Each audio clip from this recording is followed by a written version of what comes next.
अस्सलाम वालेकुम रहमतुल्लाहि व बरकातहू। आप देख रहे हैं मेरा यूट्यूब चैनल और मैं हूं गुलाम नबी मद्दी।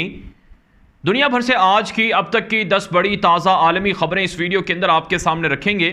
इन खबरों के हवाले से अपनी राय कमेंट के ज़रिए से, व्हाट्सअप के ज़रिए से हम तक पहुँचाया करें और ये ख़बरें दोस्तों के साथ नशर कर दिया करें ताकि वो भी दुनिया के अहवाल से बाखबर रह सकें।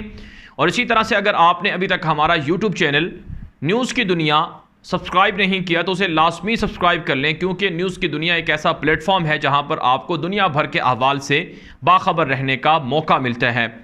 नाज़रीन किराम, दुनिया भर से आज की 10 बड़ी खबरों का आगाज़ करेंगे। सबसे पहले बात करेंगे जो रूस और यूक्रेन की जंग है। इस हवाले से ताज़ा तरीन खबर सामने आ रही है कि यूक्रेन की मदद के लिए यूरोप की जानिब से 500 मिलियन यूरो की हंगामी इमदाद मंजूर की गई है, जो फौरी तौर पर यूक्रेन को फराहम की जाएगी।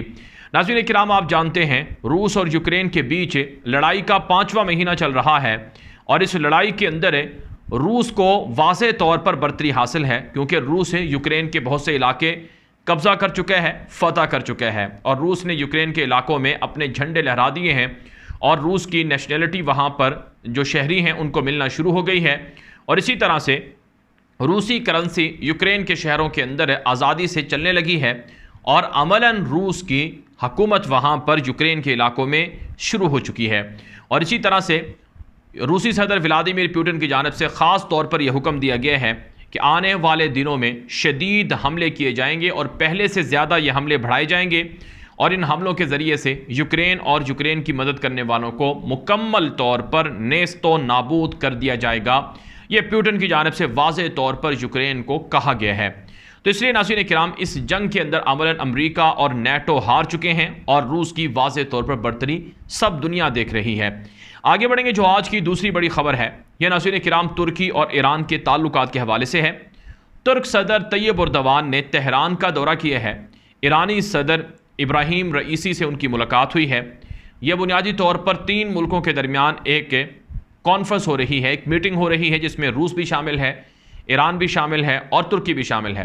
ये 3 मुल्क और इनके सरबराहान जो इस वक्त रूस और यूक्रेन की जंग है और अमेरिका और नेटो का जो मिडिल ईस्ट के अंदर नया ब्लॉक है और इसी तरह से शाम और इराक के जो मसाइल हैं, इस हवाले से रूस, ईरान और तुर्की इनके दरमियान बातचीत हो रही है और इनके दरमियान मुख्तलिफ चीज़ें तय हो रही हैं। जो तुर्की का मीडिया है उसने रिपोर्ट दी है कि ईरान और तुर्की के बीच काफ़ी मामलात कशीदा थे शाम और इराक के अंदर। इन मामलात को बातचीत और मुज़ाकरात के ज़रिए से हल करने पर इत्तेफाक हुआ है। तुर्की की फ़ौजें ऑपरेशन करती हैं शाम के अंदर, इराक के अंदर कुर्द बागियों के ख़िलाफ़, जिस पर ईरान को काफ़ी एतराज़ है, जिस पर ईरान के ख़दशात तुर्की ने दूर किए हैं और ईरान को कहा है कि हम अपने मुल्क पर होने वाले हमलों के जवाब में ये कार्रवाइयाँ कर रहे हैं और जो दहशतगर्द हम मार रहे हैं उनका मतलब ये नहीं कि हम शाम के ऊपर कब्ज़ा कर रहे हैं। और साथ साथ दोनों मुल्कों ने इस बात पर इत्तेफाक किया है कि जो शामी मुहाजिरीन हैं उनको अपने मुल्कों में वापस लाने की इजाज़त दी जाएगी। साथ साथ नाज़रीन किराम, जो सरहदी मामलात हैं जो तनाज़ात का शिकार होते हैं तुर्की और ईरान के बीच, इन पर भी बातचीत हुई है और सबसे बढ़कर रूस के साथ तुर्की और ईरान ने इत्तेफाक किया है कि एक दूसरे की तवानाई की और ख़ुराक की और ज़रूरियात पूरी की जाएंगी। तो तुर्की इस मामले में बड़ा ज़बरदस्त रोल प्ले कर रहा है मिडिल ईस्ट के अंदर कि वो नेटो के ब्लॉक में भी है और दूसरी तरफ वो रूस के साथ भी अच्छे ताल्लुकात रखे हुए और तीसरी तरफ ईरान जो कि अमेरिका और यूरोप के लिए एक बड़ा ख़तरा भी है, मिडिल ईस्ट के लिए भी ख़तरा है, उनके साथ भी अच्छे ताल्लुकात हैं। और अरबों के साथ भी तुर्की की जो पॉलिसी है, डिप्लोमेसी है, वो अब अच्छी हुई है और अरबों के साथ भी ताल्लुकात शुरू हो चुके हैं। भारत नाज़रीन हम आगे बढ़ेंगे जो आज की तीसरी बड़ी खबर है, ये भी तुर्की ही से है। खबर ये है कि तुर्क सदर तैयब एर्दोगान ने फ़िनलैंड को और स्वीडन को धमकी दी है कि फ़िनलैंड और स्वीडन, ये यूरोप के मशरकी यूरोप के 2 मुल्क हैं, इन्होंने नेटो के अंदर शमूलियत का फ़ैसला कर रखा है, दरख्वास्त दे रखी है और फ़िनलैंड और स्वीडन की नेटो में शमूलियत पर एर्दोगान ने, तुर्की ने कुछ वादे लिए हैं फ़िनलैंड और स्वीडन से कि ये कुर्द बागियों की मदद देना बंद करेगा और उनकी हिमायत छोड़ेगा और तुर्की की बातें मानेगा। कुछ बातचीत और कुछ शराइत इनके दरमियान में तय हुई हैं, लेकिन अब खबरें हैं कि फ़िनलैंड और स्वीडन ने उन शर्तों पर अमल ना करने का ऐलान किया है जिस पर तुर्क सदर तैयब एर्दोगान ने धमकी देते हुए कहा है कि अगर फ़िनलैंड और स्वीडन हमारी बात या शराइत नहीं मानेंगे तो फिर हम उन्हें नेटो में शामिल नहीं होने देंगे, और अगर वो नेटो में शामिल होने के लिए जो करारदाद उन्होंने पेश की है हम उसे वीटो कर देंगे। और ये एक तरह से फिनलैंड और स्वीडन के लिए बड़े ख़तरे की बात है कि उनकी जो शमूलियत है वो अब ख़तरे में पड़ जाएगी तुर्की की नाराज़गी की वजह से।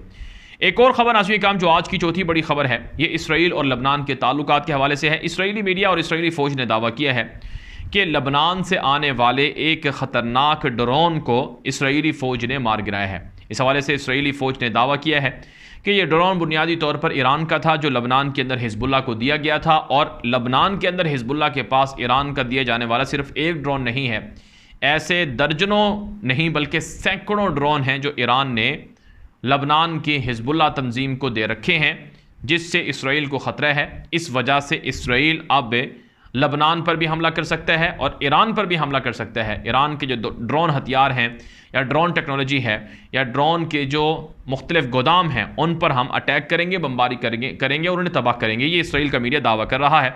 दूसरी तरफ हिजबुल्लाह ने धमकी दी है कि अगर इस तरह की जुर्रत की गई तो फिर रद्द अमल बड़ा सख्त होगा और हम तिल अबीब पर मिसाइल मारेंगे। आगे बढ़ेंगे जो आज की पाँचवीं बड़ी खबर है, ये नाज़रीन किराम ईरान और मुत्तहिदा अरब इमारात के ताल्लुकात के हवाले से है। मुत्तहिदा अरब इमारात और ईरान के बीच खलीज फ़ारिस के अंदर, खलीज अरबी के अंदर कुछ जजीरे हैं जिन पर दोनों ममालिक के इख्तिलाफ़ात हैं, जिन्हें मुतनाज़ा जजीरे कहा जाता है। इन मुतनाज़ा जजीरों पर ईरान का दावा है कि ये हमारे हैं, UAE का दावा है कि ये हमारे हैं। तो ऐसे में नाज़रीन किराम आज एक बड़ी खबर सामने आई है कि ईरान के जो सिपाही पासदारान इनकिलाब के कमांडर हैं, सरबराह हैं, उन्होंने मुतनाज़ा जजीरों का दौरा किया है और कहा है कि अगर इसराइल इमारात के अंदर अपनी दिफाई टेक्नोलॉजी ला रहा है तो हम इसे बर्दाश्त नहीं करेंगे, और UAE के साथ इसराइल के ताल्लुकात से ईरान की सलामती को ख़तरा है और ईरान अपनी सलामती को जो ख़तरात हैं उनसे निपटने के लिए हर इक़दाम करेगा। यह सिपाही पासदारान इनकिलाब के कमांडर ने UAE को बराह रास्त धमकी दी है। हालांकि नाज़रीन किराम 2-3 दिन पहले UAE की जानिब से बाकायदा ऐलान हो चुका है कि हम ईरान के साथ ताल्लुकात शुरू करना चाहते हैं, अपना सफ़ीर भी ईरान के अंदर भेजने के लिए तैयार हैं। लेकिन बहरहाल UAE यानी मुत्तहिदा अरब इमारात और इसराइल के बढ़ते ताल्लुकात से ईरान काफ़ी फ़िक्रमंद नज़र आता है। आगे बढ़ेंगे जो आज की छठी बड़ी खबर है, ये इसराइल और मराकश के ताल्लुकात के हवाले से है। मराकश अफ्रीका का मुसलमान अरब मुल्क है जिसे मोरक्को भी कहा जाता है, और मराकश ने इसराइल को तस्लीम भी कर रखा है।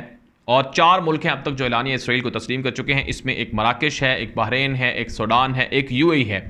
तो आज इसराइली फ़ौजी सरबराह की यानी इसराइली आर्मी चीफ़ की मराकश में आमद हुई है। मराकश का उन्होंने दौरा किया है और इसराइल और मराकश के दरमियान अरबों डॉलर के दिफाई मुआहदे हुए हैं। इसराइल ने कहा है कि हम अपना आयरन डोम और दीगर मिसाइल और ड्रोन और दीगर असलहा वो मुख्तलिफ मुल्कों को फ़रोख्त करेंगे, इसलिए हम जिन मुल्कों से ताल्लुकात बना रहे हैं उनकी मदद जारी रखेंगे। दूसरी तरफ से मराकश के मुसलमानों ने इसे फ़लस्तीनी मुसलमानों के साथ धोखा करार दिया है। नाज़रीन किराम जो आज की 7वीं बड़ी खबर है, ये मुत्तहिदा अरब इमारात से है। मुत्तहिदा अरब इमारात के सदर मोहम्मद बिन जायद अल नहयान ने फ़्रांस का दौरा किया है। जब से वो सदर बने हैं ये उनका पहला गैर मुल्की दौरा है जो कि उन्होंने फ़्रांस का किया है। फ़्रांस के सदर इमानुएल मैक्रोन से उनकी मुलाकात हुई है। याद रहे नाज़रीन किराम, फ़्रांस से मुत्तहिदा अरब इमारात राफ़ेल तैयारे ख़रीदना चाहता है। इससे पहले F-35 जंगी जहाज़ अमेरिका से UAE ख़रीदना चाहता था, लेकिन अमेरिका के सदर जो बाइडन ने इनकार कर दिया था, जिसकी वजह से फ़्रांस से अरबों डॉलर के राफ़ेल तैयारों की ख़रीदारी का मुआहदा हुआ है। इसी सिलसिले में दौरा सामने आया है। दूसरी तरफ से मुख्तलिफ़ अरब ममालिक पर UAE के सदर के इस दौरे पर सख्त मज़म्मत हो रही है कि आपने एक गुस्ताख मुल्क का दौरा करना का मंसूबा क्यों बनाया। पहला दौरा ही आपने एक ऐसे मुल्क का किया जिसने रसूल अकरम सल्लल्लाहु अलैहि वसल्लम की शान में गुस्ताखी की।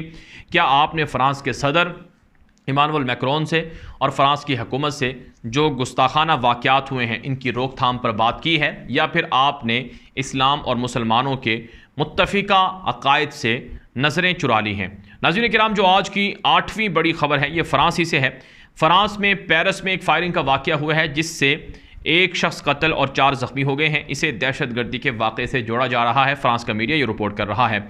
जो आज की नाज़रीन किराम 9वीं बड़ी ख़बर है, ये ईरान और अमेरिका के ताल्लुकात के हवाले से है। ईरान और अमेरिका के दरमियान ताल्लुकात मज़ीद कशीदा हो रहे हैं। हालांकि ईरान चाहता है, अमेरिका चाहता है और यूरोप चाहता है कि ईरान के साथ हमारी जोहरी डील हो जाए, यानी ईरान कुछ चीज़ें मान ले और कुछ चीज़ें यूरोप और अमेरिका मान ले, जिसकी वजह से पाबंदियाँ ख़त्म हो जाएंगी।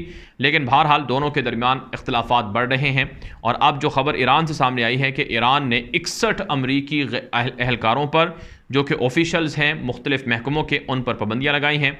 और ये पाबंदियाँ सिर्फ ईरान की जानब से अमेरिका पर नहीं लगाई गई, बल्कि अमेरिका भी ईरान पर पाबंदियाँ इसी तरह की लगाता रहा है, ये रिपोर्ट में बताया गया है। दूसरी तरफ नाज़रीन काम आगे बढ़ेंगे। जो आज की 10वीं बड़ी खबर है ये मकबूजा कश्मीर से है। मकबूजा कश्मीर के अंदर भारतीय फ़ौज पर हमले मुसलसल हो रहे हैं। एक ताज़ा खबर सामने आ रही है कि आज मकबूजा कश्मीर के अंदर मुख्तलिफ इलाकों में भारतीय फ़ौज का सर्च ऑपरेशन भी रहा, जिसमें कुछ कश्मीरियों को गिरफ्तार किया गया है, जबकि भारतीय फ़ौज पर एक धमाका हुआ जिसके अंदर 2 भारतीय फ़ौजी मारे गए हैं और 5 से ज़ायद भारतीय फ़ौजी ज़ख्मी हुए हैं। इससे पहले भी जो श्रीनगर के अंदर भारतीय पुलिस पर हमला हुआ था, जिसके अंदर 4 से ज़ायद पुलिस एहलकार मारे गए थे और ज़ख्मी हुए थे। कहा जाता है कि मकबूजा कश्मीर के अंदर अलकायदा और दाइश ने कमान संभाल ली है और वो भी हमले कर रहे हैं, जबकि कश्मीरी मुजाहिदीन अलग से वो भी भारतीय फ़ौज पर हमले करते जा रहे हैं।